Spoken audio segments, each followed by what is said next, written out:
I'm going to teach you how to use nail stickers to make beautiful resin jewelry. Just so you know, everything I'm using today is listed in the description below. The links, the list, all that. Go ahead and check it out. Before we get started, make sure you subscribe my channel if you haven't already, but let's dive right in right now. All right, so this is what we're gonna do. I have these two bezels. You can make pendants or earrings, whatever. We're just gonna do two today because that's fun. So I guess some earrings. I'm gonna get my resin tape and then I am going to cut it. I am folding it over so that I have a place to put my finger when I am messing with the bezel. So we're gonna put a bezel down. I'm gonna put my finger around it to make sure it's secure to the tape. And then I'm gonna put the other bezel down. People ask if you can use packing tape. You can, you absolutely can, but I think it sticks worse, but people do it. So go ahead, packing tape or resin tape, you choose. So I'm gonna do that. Now I'm gonna get on my gloves. I got apron. Resin is toxic. You wanna make sure you protect your skin, your lungs, your clothes, because it will damage all three. I use a respirator when I'm not videotaping. Okay, so grabbing my gloves. I have a well-ventilated room, so I am safe. And now I'm doing 4th of July, y'all. I am doing patriotic red, white, and blue. Acrylic paint is really great for this. So before you put it in your silicone or before you put it in your cup, shake it up because it likes to separate in your container. Okay, and we're just doing a very, very small dab, like barely any, because a little goes a long way. Ah ha ha. A little goes a long way. Shake it up, shake it up, shake it up, shake it up. If you put too much coloring to the ratio of your resin, it will make like a slime and it's harder to work with. It'll be a little bit harder to cure as well. Ooh, I'm doing a lot. I always do too much. When it comes to resin jewelry, you don't need a lot, and so you can overdo it pretty quickly. So now I have my toothpicks, which I broke in half because it's just easier when it comes to mixing up small containers. So I'm gonna mix all three of these until they are perfectly incorporated, till you can't tell between the resin and the paint, and we will go to the next step. Okay, we got our three colors.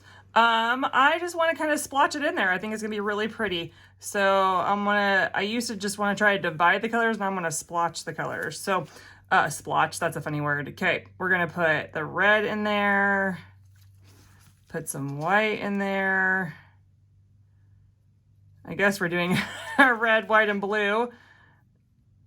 Just so funny. Yep, put it in there. That looks like a popsicle. That's fun. That's so fun. Okay, a little bit more splotching. And then some red.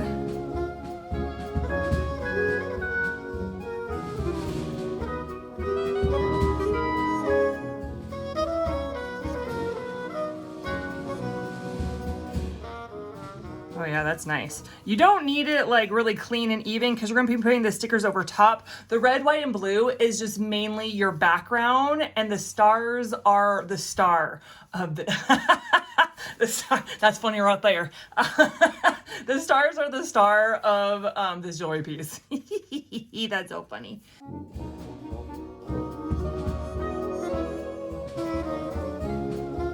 Okay, now we want to take our lighter. We want fire. Give me fire. There we go. Oh, that's quite the fire. Okay, okay. So we're gonna take fire and pop all the bubbles, because bubbles and heat do not mix, and the bubbles go away, which is what you want. Wow, wow, wow. That is powerful right there. Okay, ooh, I like it. It kind of made let's do that some more. Yeah. Okay. Oh, I really like that. Okay, we gotta cure it real quick so that it stays in that design. Ooh, I like that. So what we're gonna do is we're gonna cure it on the top and cure it on the back. Because it's colored deeply, because there is a lot of coloring. It will take a while, probably like 5 minutes on top and 5 minutes on the back, because if you do the push test and it's still squishy, it's not cured inside. You don't want it squishy. You want to be able to touch it on the top or the back and have no movement. It's just hard as like hard candy. All right, I know there were 2, now there's 3. Ta-da! I had enough to make a 3rd one. I thought that could be a pendant.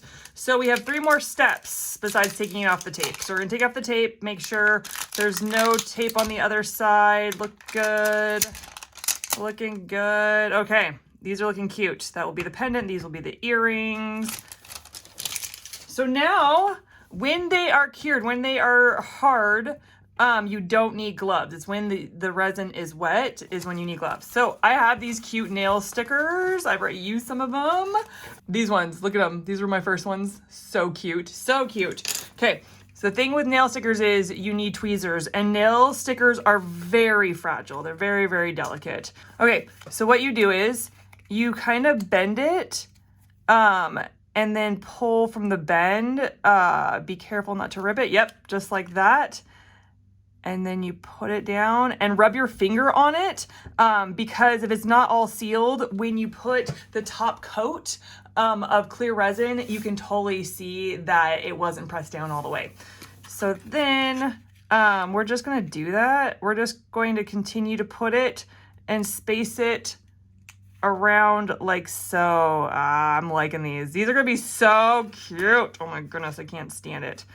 So I'm just gonna put them on. I will fast forward for you and then we'll go the next step.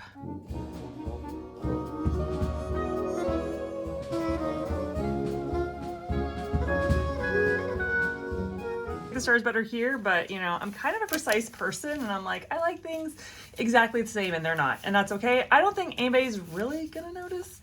We'll see. So for the next step, get your gloves back on, and we're gonna put a coat on top.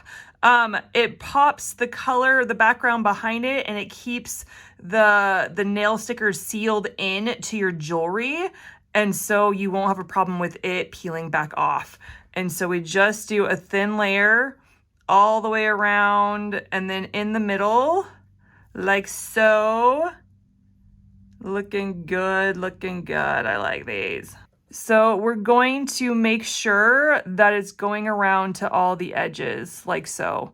Making sure it gets all the edges, because when you cure it, you can tell if the resin wasn't a complete layer, because you'll see it when it cures, when it dries, when it hardens, whatever you want to say.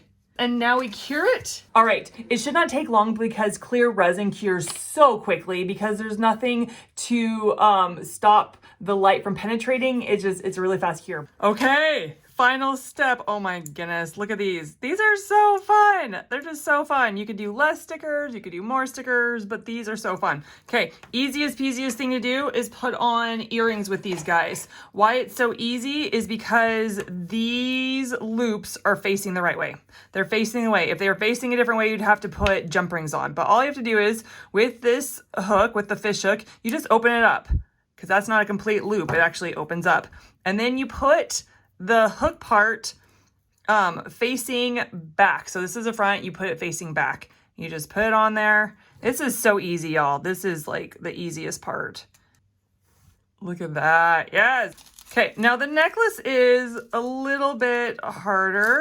I mean, I didn't make the necklace. I used to make my necklaces. I used to get bulk chain and all this, and I'm like, why not save time? But now I get it already made. I have my jump rings over here. We want to do a smaller one. Okay, it's really not that hard. I don't know why I was like, it's a bit harder. It's really not. I'm gonna get my jump ring, and there in the middle is the split, and I'm going to open it up, put my pendant on. I'm going to put the chain inside of there. I'm going to close it up, making sure there's no gap. I say this all the time, making sure it's closed like this. Oh my goodness.